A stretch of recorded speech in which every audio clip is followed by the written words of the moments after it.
spécialité gastro-entérologue, souvent, Maurice, je confond gastro-entérologue avec gastro-entérite. Ça veut dire, pour un du monde normal à Maurice, moi, je 10 gastro-entérite. Au fait, moi, une spécialité qui fait appeler ça gastro-entérologue, veut dire, moi, je commence depuis là-haut, l'estomac, je descends jusqu'en bas, l'intestin, et par définition aussi, donc jusqu'à l'anus. D'ailleurs, les spécialités, ils concernent tout ce qui concerne le tube digestif, depuis l'œsophage, depuis là-haut, jusqu'en bas.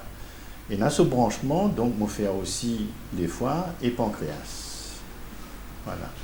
Donc, on traite tout ça, organes-là, à l'intérieur du système. Là, effectivement, il y a la gastro-entérite qui rentre là-dedans, mais ça, c'est un petit bout de spécialité.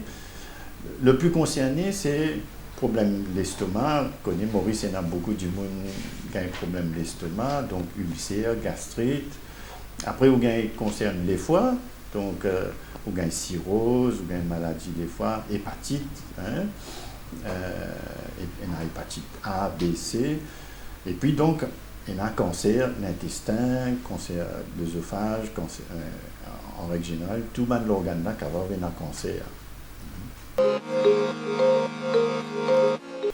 Le cancer, en règle générale, à Maurice, comme partout dans le monde, il y a une augmentation constante. Et là, ce qui nous constaté dernièrement, c'est le cancer, en règle générale, il devient une troisième cause de mortalité à Maurice. Hein. Bien sûr, il y a la maladie cardiovasculaire, mais il devient numéro 3.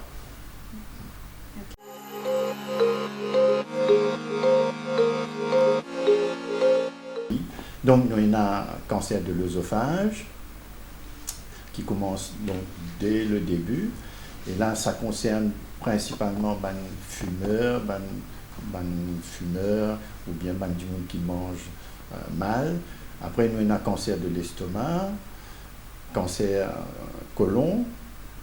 Il y en a les autres cancers qui, Maurice, pas tant trop beaucoup, mais il y a une augmentation constante, c'est le cancer du pancréas et cancer du foie. Cancer du foie, il y a deux choses. Il y a un cancer du foie qui nous dit primitif, mais il y a un cancer qui est secondaire, c'est-à-dire que c'est répandu à partir d'un autre cancer qui vient propager dans les foies.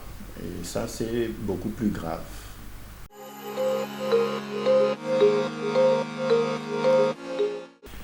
Actuellement, nous constatons avec effroi que le cancer du côlon, depuis une vingtaine d'années, ça augmente pour venir à ce là de telle sorte que c'est le numéro 2 chez la femme après le cancer du sein, c'est le numéro 1 chez l'homme.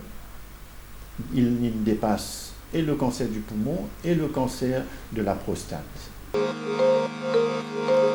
Les causes sont multiples, moi je peux dire, mais une bonne cause qui nous est capable de dire le plus fréquent, c'est nos façons de manger.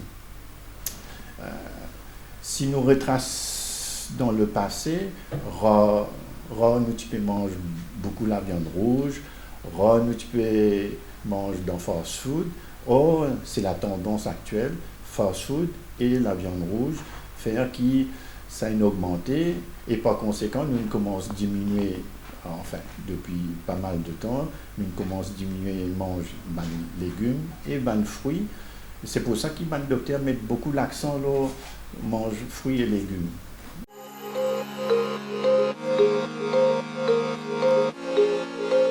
La principale prévention, comme pour toute maladie, moi je peux dire essentiellement, c'est arrêter de boire et fumer, mais ça concerne pour toutes les maladies au fait, mais pour le cancer côlon ou le type digestif en général, donc moi je peux dire évite manger trop la viande rouge, évite manger trop dans le fast food,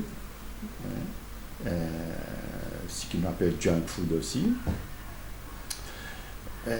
au grand maximum, c'est qu'ils mangent plutôt ce qui cuit à la maison. Hein.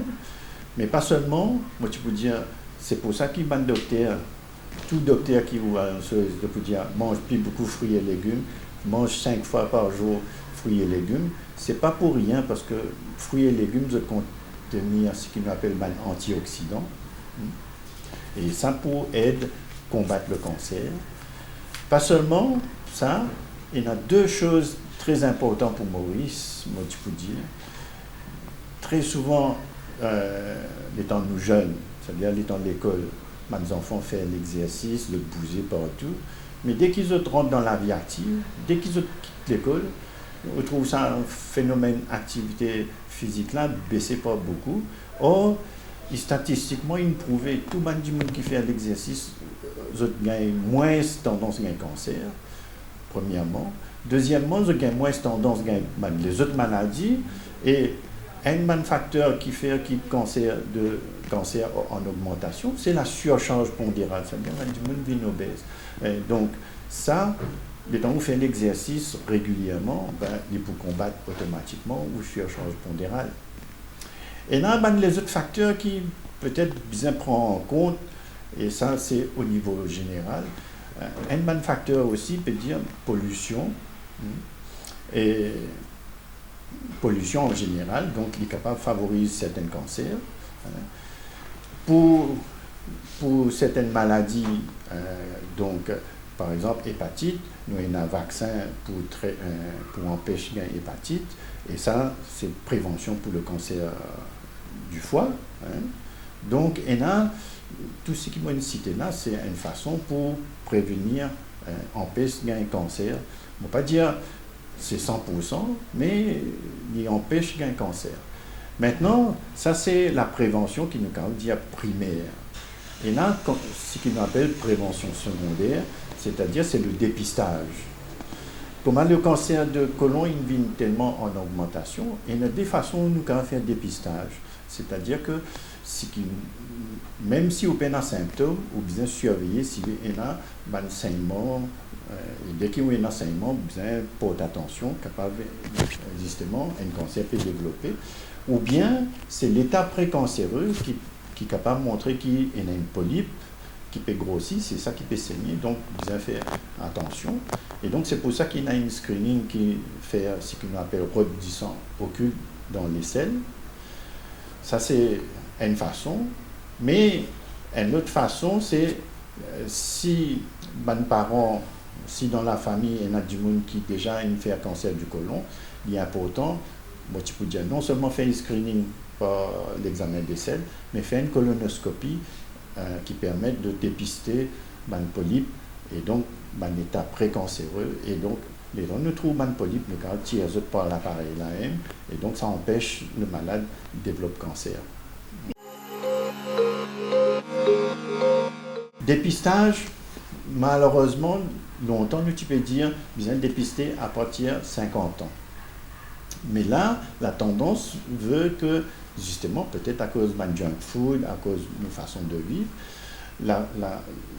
l'âge pour développer cancer peut descendre, et au niveau mondial, peut trouver que il y a certaines personnes, par exemple, si la famille déjà a un cancer, bien surveiller ça dès le jeune âge. Parfois, si, comme dire, il y a une affaire, si par exemple, parents-là ont un cancer à 30 ans, vous avez dépisté ça avant de gagner 30 ans, ça vient peut-être vers 20 ans pour sa manipulation-là. Mais en règle générale, maintenant, nous dire comme ça, le dépistage, bien c'est faire, pas à 50 ans maintenant, c'est à 40 ans, déjà prendre les précautions, get un coup de dépistage. Merci beaucoup, docteur. Oui, merci.